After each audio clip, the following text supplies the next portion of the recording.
اور جب موسیٰ نے اپنے شاگرد سے کہا کہ جب تک میں دو دریاؤں کے ملنے کی جگہ نہ پہنچ جاؤں ٹلنے کا نہیں، خاص صدیوں چلتا رہوں، پھر جب وہ دونوں ان دریاؤں کے سنگم پر پہنچے تو اپنی مچھلی بھول گئے۔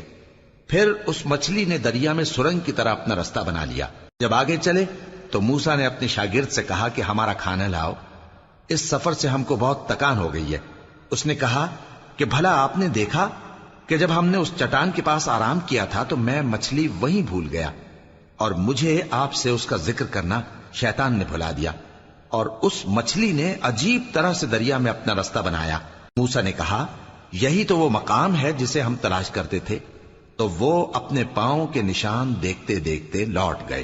وہاں انہوں نے ہمارے بندوں میں سے ایک بندہ دیکھا جس کو ہم نے اپنے ہاں سے رحمت خاص سے نوازا تھا اور اپنے پاس سے ایک خاص علم بخشا تھا۔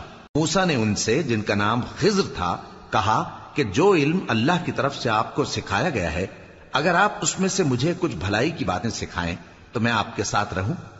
خضر نے کہا کہ تم میرے ساتھ رہ کر صبر نہیں کر سکو گے، اور جس بات کی تمہیں خبر ہی نہیں اس پر صبر کر بھی کیسے سکتے ہو؟ موسیٰ نے کہا اللہ نے چاہا تو آپ مجھے صابر پائیے گا، اور میں آپ کے ارشاد کے خلاف نہیں کروں گا۔